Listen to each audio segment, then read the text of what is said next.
L'exactitude et la politesse des rois, bienvenue à tous. Voici ce qui fait l'actualité. D'abord le sommaire. Mimpostel, des responsables nommés et installés dans leurs services respectifs par le secrétaire général de ces départements ministériels. Ces derniers leur a prescrit éthique et responsabilité pour éviter des sanctions.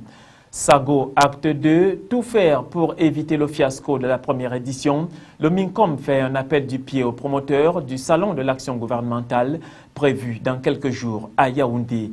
Et puis, bain de sang en Égypte où l'armée poursuit le massacre des pro-Morsi qui ne recule et ne décolère pas. Voilà pour les titres. Retrouvons-nous dans un instant pour les détails. Militantisme, les faunes du Nord-Ouest adressent une motion de soutien au président Biya. Le document a été remis au président du Sénat à Yaoundé par Fon Techendie II, le porte-parole du collectif des chefs traditionnels du Nord-Ouest. C'était en présence d'un impressionnant parterre de personnalités dont Jean Keté, le secrétaire général du comité central du RDPC. Outre les remerciements pour le choix porté par Paul Biya sur Marcel Niat Ndifendi, leur majesté du Nord-Ouest ont promis un accompagnement sans faille à la réussite des festivités du 52e anniversaire de la réunification au Cameroun annoncé à Boya. En retour, le président du Sénat les a rassurés que le courrier sera transmis à son principal destinataire. Voici d'ailleurs une attitude du président du Sénat. Il est au micro de Florian Payot. Vous voyez, on vient en plus de ce que le président de la République m'a donné. On vient, mes parents, mes pères, les parlements de chef, viennent de me préciser le rôle qui doit être le mien auprès du fond des fonds, son excellence Paul Biya. Un rôle de coursier, un coursier rapide, qui doit aller vite, vite remplir les différentes missions qu'il voudra bien lui confier. Redéploiement des personnels au ministère des Postes et Télécommunications. Le secrétaire général de ces départements ministériels annonce des sanctions à l'égard de tout comportement contre l'éthique et prescrit la lutte contre l'inertie. Haman Diodom a présidé la cérémonie d'installation des responsables nouvellement nommés dans les services centraux du Mimpostel. Compte rendu. Le vaste redéploiement des personnels au ministère des Postes et Télécommunications, composé des chargés d'études en passant par les chefs de service, n'a épargné aucun secteur. Tous les services ont vu des arrivées, des promus et bien d'autres. Au nouveau promu, le secrétaire général Armand Diodom a prescrit le travail en équipe dans l'accomplissement de leur mission au quotidien. Il s'agira de l'exécution sans faille de la feuille de route au ministère des Postes et Télécommunications. Pour y arriver, Armand Diodom appelle ses collaborateurs à s'appuyer sur un certain nombre de piliers, à savoir le dévouement, l'engagement et l'abnégation. En revanche, il déclare vaincre l'inertie et annonce des sanctions exemplaires contre tout comportement déviant ou contraire à l'éthique. Il s'agit des mots génériques tels la corruption ou la rétention des documents administratifs. Il s'agit surtout de rappeler aux uns et aux autres qu'au quotidien, ils doivent accomplir chacun à son poste de travail les missions que lui confèrent les textes organiques de notre département ministériel.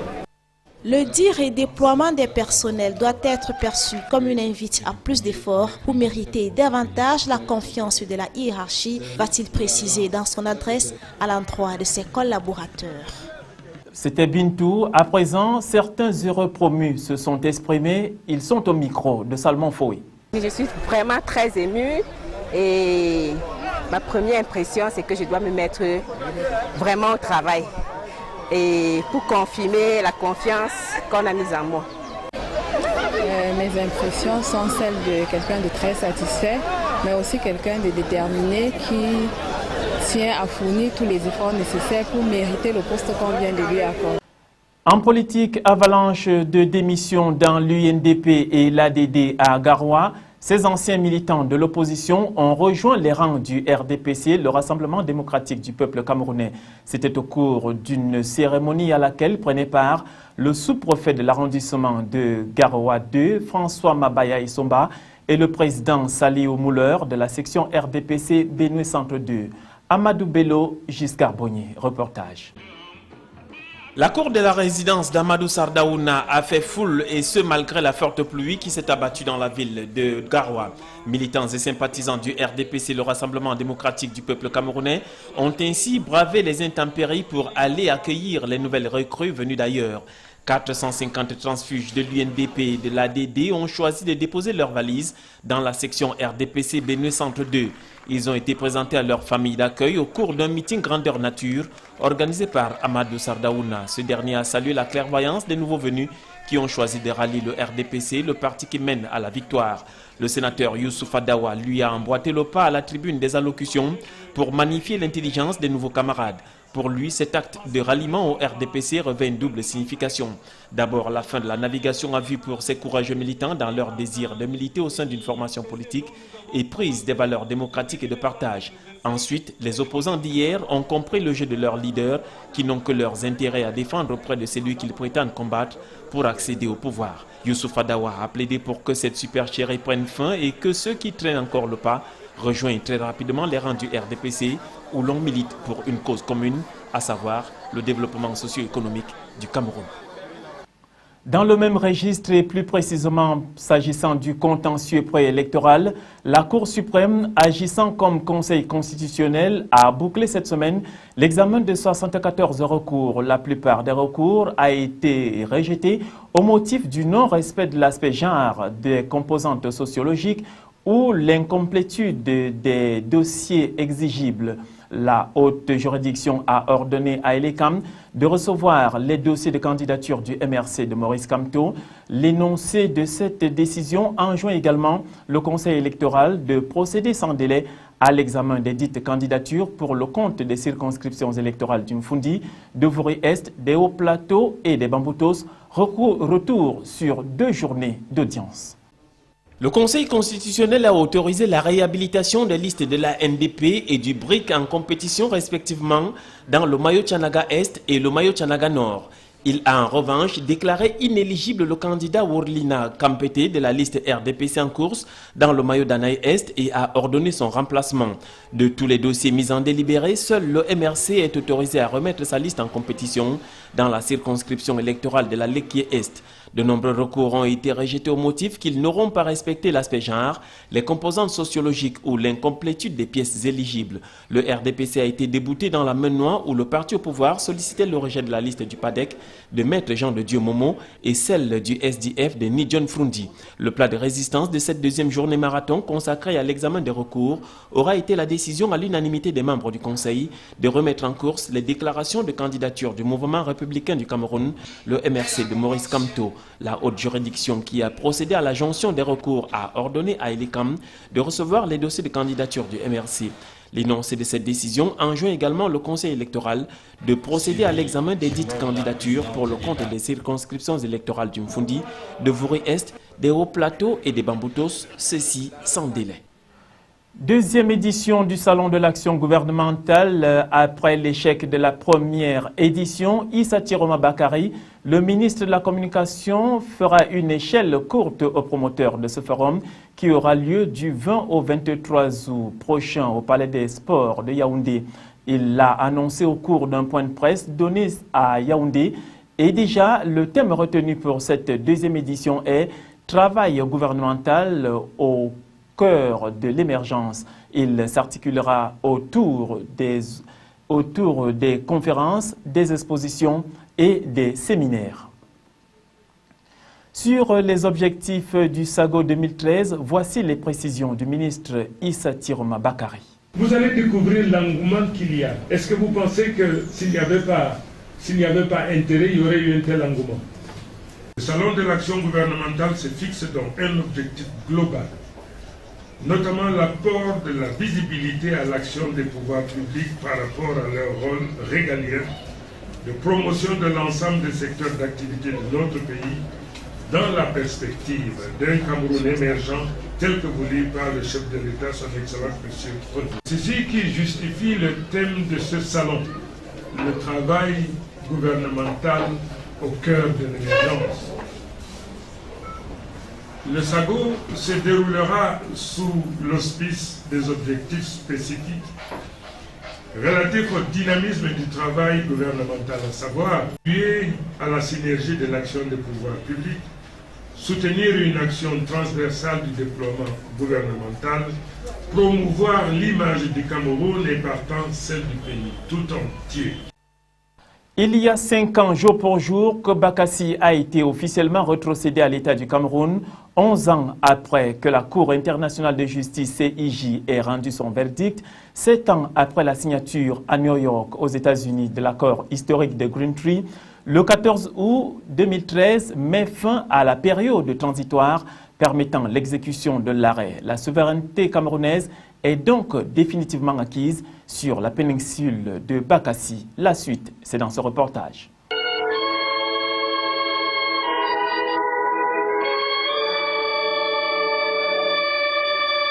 Plus prosaïquement, Bakassi, déclarée camerounaise depuis le 10 octobre 2002, est soumise à la souveraineté nationale. L'État a donc le plein droit de lever les impôts conformément aux lois en vigueur, de même qu'il a le droit d'appliquer à tous les habitants de cette partie de son territoire ces lois et règlements sans tenir compte de la vie de l'État nigérian. Le gouvernement de la République doit accéder à l'exercice exclusif et solitaire des compétences étatiques sur la zone de Bakassi. La rétrocession de Bakassi au Cameroun avait eu lieu le 14 août 2008 à Calabar, au Nigeria. Ce jour-là, le transfert d'autorité au Cameroun sur la péninsule s'était effectué dans le calme et la dignité. Mais le plus dur était à venir. L'administration, c'est-à-dire le développement de la presqu'île. Le gouvernement camerounais a mis en place le 27 août 2007, c'est-à-dire 1 an avant le transfert d'autorité, un comité de coordination et de suivi de la mise en œuvre des projets prioritaires à réaliser à Bakassi, avec pour mission de susciter, d'harmoniser et de rationaliser les interventions de l'État du Cameroun, ainsi que celles des partenaires extérieurs au développement dans cette zone névralgique. La commission de suivi de la mise en œuvre de l'accord de Green Tree relatif à la péninsule de Bakassi intègre par ailleurs des aspects sur le plan sécuritaire et recommande une riposte concertée des deux pays pour venir à bout des bandes armées telles les Bakassi Freedom Fighters, opérant dans la zone querellée, ce qui est déjà fait au Cameroun avec la présence du Bir Delta implanté dans la localité. Au Nigeria voisin, certains caciques de l'administration affichent depuis plus d'1 an le vœu de faire pression sur le président Jonathan Goodluck dans le but d'obtenir de lui l'initiative d'un recours en révision de l'arrêt de la Cour internationale de justice du 10 octobre 2002.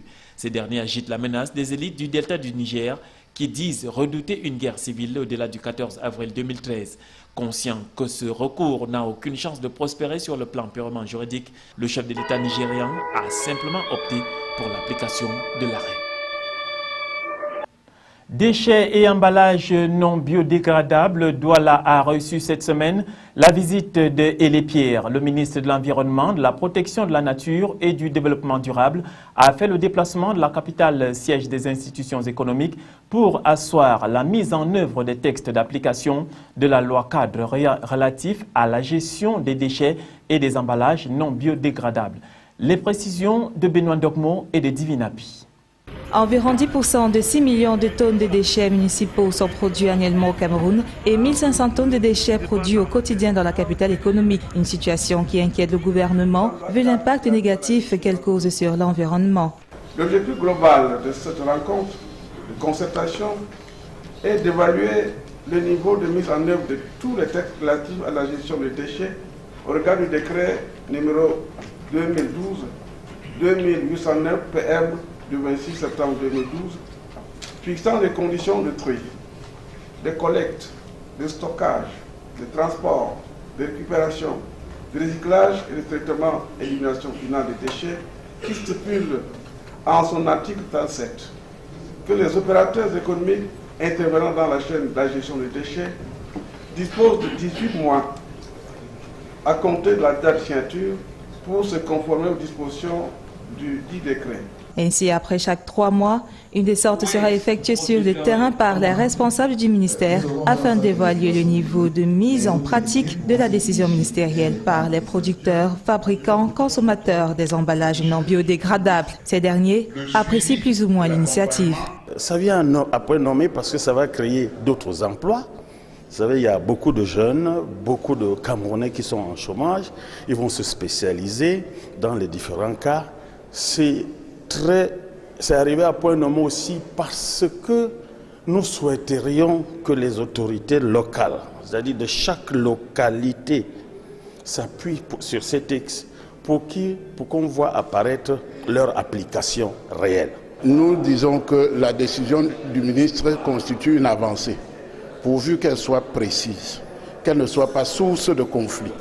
Or, malheureusement, pour le moment, il y a dans cette décision, donc dans cet arrêté ministériel, quelques points qui risquent de créer d'énormes conflits entre les opérateurs économiques de notre secteur et les agents du ministère de l'Environnement. Le gouvernement, pour sa part, ne manque pas de proposer des solutions de rechange.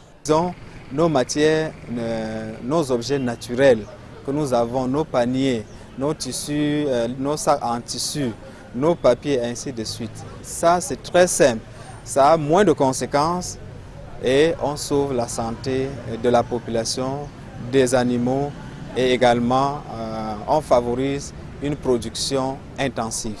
À la fin des échanges, des recommandations ont été formulées comme promouvoir la création des filières de récupération des emballages non biodégradables, mettre sur pied des usines de production des emballages biodégradables avant avril 2014, entre autres. IRR, initiative à résultats rapides, ont fait le point au ministère de la Recherche scientifique et de l'Innovation. Lancé le 8 mai 2013, le projet avait pour principal objectif de réduire de 50% les dysfonctionnements dans le processus de gestion des recettes issues de la vente des produits de la recherche. Les premières estimations, c'est dans ce compte rendu de Marcel Vondaben, Sadou Mamoudou et Bintou Akoum.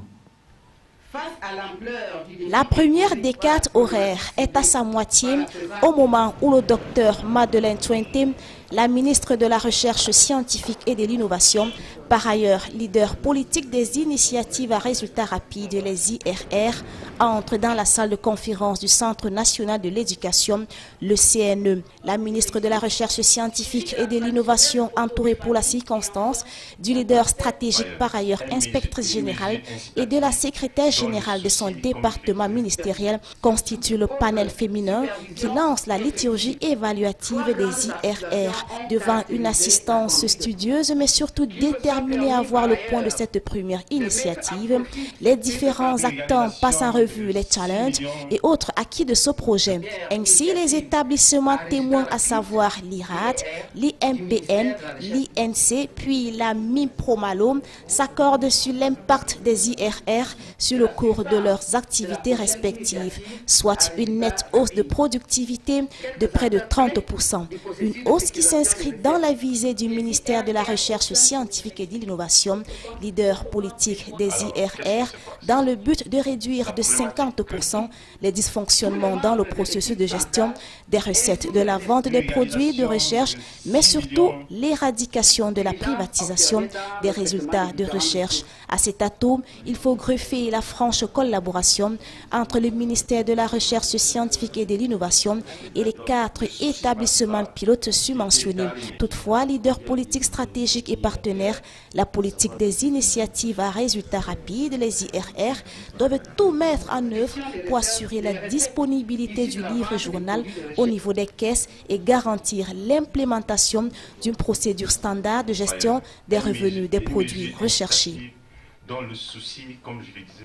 Ambition 2013-2020, le Cameroun passe à la vitesse supérieure. Le ministre Emmanuel Ngano Djoumessi de l'économie, de la planification et de l'aménagement du territoire a présidé cette semaine à Yaoundé la cérémonie de signature de la lettre d'endossement et du cadre partenarial de la stratégie du secteur de l'éducation et de la formation 2013-2020. Plusieurs membres du gouvernement ainsi que les partenaires extérieurs au développement étaient présents à cette rencontre. Compte rendu de Salmon Foué, Marcel Mvodabeng et Eric Ticheux.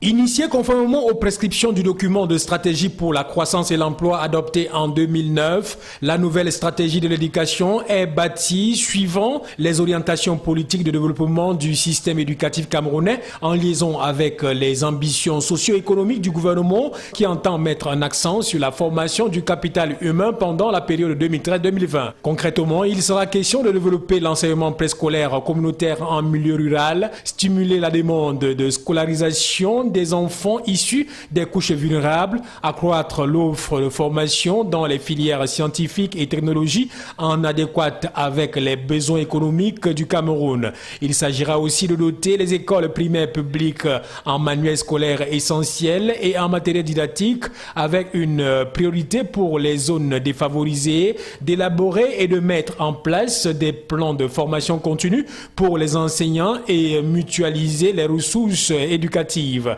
Concernant le volet relatif à la gouvernance, le gouvernement compte renforcer la décentralisation par une plus grande implication des collectivités territoriales décentralisées dans la gestion des établissements scolaires et des structures de formation.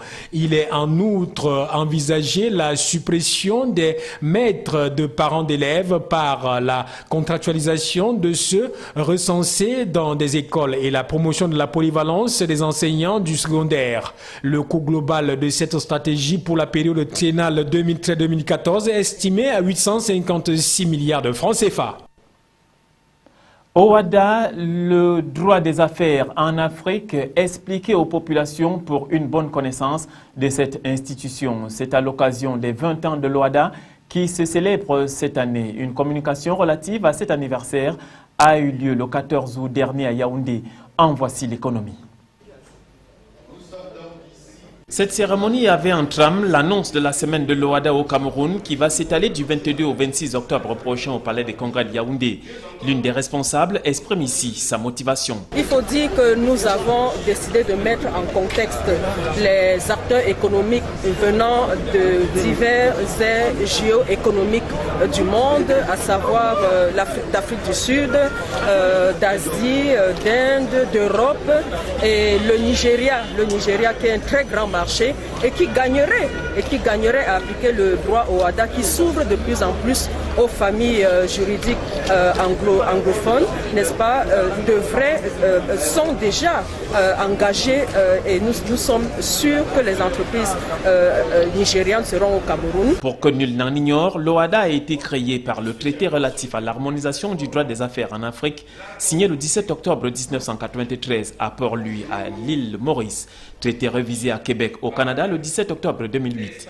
L'OHADA a pour objectif, entre autres, d'assurer la sécurité juridique et judiciaire des activités économiques en vue de restaurer la confiance dans l'environnement des affaires, de promouvoir l'arbitrage comme instrument rapide et discret de règlement des litiges commerciaux, d'améliorer la formation des magistrats et auxiliaires de justice pour une meilleure efficacité de la justice dans les États parties et de préparer l'intégration économique régionale. L'ancien ministre béninois donne ici quelques éclairages au sujet du respect du droit OHADA en Afrique. Dire qu'il y a des États qui n'appliquent pas le droit OHADA, c'est compliqué. Parce qu'aujourd'hui, si vous voulez créer une société dans l'un des 17 États membres, vous êtes obligé de suivre le droit OHADA. Vous devez aller, souvent c'est le greffe, tribunal qui complète la procédure de formation des sociétés. Lorsque vous allez chez le greffier, il va vous sortir donc son texte OHADA et vérifier si vous avez respecté les procédures qui sont prévues par les textes de l'OHADA. Même si vous allez dans les guichets uniques précisément sont constitués en fonction des prescriptions du droit OHADA. Et beaucoup de nos États aujourd'hui ont des guichets uniques. Ici au Cameroun, c'est une réalité que tout le monde peut percevoir. Et là, à ce niveau, vous allez voir qu'on vous parlera tout de suite des prescriptions de l'OHADA. Donc, il faut dire que dans nos États, le droit OHADA, c'est le droit positif. C'est le droit que le magistrat applique. L'OHADA est constitué de 5 institutions, la conférence des chefs d'État et de gouvernement, le conseil des ministres de la justice et des finances, la cour commune de justice et d'arbitrage, le secrétariat permanent et l'école régionale supérieure de magistrature. Pour le moins, le but de la semaine de l'OHADA au Cameroun, c'est de mettre en relief l'importance du droit OHADA dans la création des richesses et la croissance économique au service de l'entreprise. Hors du triangle national, l'Égypte toujours en ébullition. C'est la principale information à l'international. Le tour du monde avec Bintou Akoum. La violence se poursuit en Égypte. La police a lancé un assaut sur une mosquée du Caire où des islamistes étaient retranchés depuis vendredi soir. Des tirs nourris ont été échangés entre policiers et assiégés. Le nombre de morts est lui aussi revu à la hausse.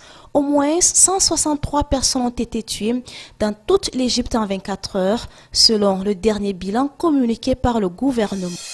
Au moins 31 morts et plus de 150 portés disparus aux Philippines, après le naufrage d'un ferry entré en collision avec un cargo. Le mauvais temps a forcé les autorités à suspendre les recherches. L'armateur du ferry avait déjà été impliqué dans d'autres catastrophes. Le corps d'une fillette retrouvée sans vie dans une écluse du canal de la 2 à la Lille. La petite âgée de 3 ans avait disparu depuis le 13 août avec sa mère. Cette dernière, qui affirmait avoir jeté son enfant dans le canal, avait été interpellée hier soir. Une autopsie a été ordonnée. Les disparus du Verdon enfin retrouvés samedi après-midi. Les touristes se sont manifestés auprès de la gendarmerie, expliquant qu'ils s'étaient perdus et étaient rentrés chez eux. Les 4 personnes étaient parties jeudi en canoë sur le lac de Seine-Croix. Elles n'avaient plus donné signe de vie depuis. La pression était sans doute trop forte. Jean-François Copé se range à l'idée d'un débat sur le quinquennat Sarkozy. Le président de l'UMP entend ainsi répondre aux attentes de plusieurs ténors du parti qui réclament un droit d'inventaire des années Sarkozy. Le patron de l'UMP a donc cédé, mais prend soin de préciser que cela ne devra pas tourner au procès de Nicolas Sarkozy. Sport football à présent, Ligue africaine des champions pour leur match de dimanche prochain face aux Angolais de Recreativo de Libolo. Les poulains de Sébastien Desabre sont prêts pour l'ultime combat devant le 12e joueur dans la calebasse de Rumde Adia à Garoua pour une victoire très attendue. Voilà l'état d'esprit qui anime actuellement les cotonculteurs à quelques heures seulement de cette importante confrontation. C'est du moins l'avis de leur manager général qui a entretenu la presse sur l'état d'esprit de ces poulains. Au cours de la traditionnelle conférence, les hommes des médias ont dû prendre le pouls des divers aspects de mise au vert des cotonculteurs en prélude à la rencontre de dimanche qui s'annonce épique face à l'équipe angolaise. Sébastien Desabre et son groupe ont mis les bouchées doubles pour cette dernière confrontation de la phase aller. Un match qui revêt toute son importance à ce stade de la compétition, car une victoire va permettre aux représentants camerounais de jouer désormais les premiers rôles dans ce groupe B très relevé. Après avoir laissé beaucoup de force lors du match contre Sewe de San Pedro, dimanche dernier, Sébastien Sabre s'est par ailleurs montré peu disserte sur les ressources physiques de ses poulains pour ce match crucial. Mais il dit compter sur l'esprit de gagneur qui anime actuellement son groupe pour sortir victorieux de cette rencontre. Depuis mercredi dernier, lors des séances d'entraînement, le manager général a mis l'accent sur la discipline des joueurs. La suspension de Jacques Hamann le 11 août dernier serait révélatrice de l'existence de quelques cas d'indiscipline qui plombent les efforts du groupe. Sans fondamentalement bouleverser son schéma tactique, le technicien français mise donc sur des joueurs mentalement à point et disciplinés pour mettre en déroute les Angolais de Recreativo Libolo. Objectif facile à atteindre si les joueurs prennent conscience que ce match constitue 90% des chances à la qualification pour le dernier carré, a-t-il laissé entendre devant un parterre de journalistes venus d'horizons divers. Mesdames, Messieurs, merci de nous rester fidèles. C'est ici que se referme ce journal. Restez sur CAM News 24.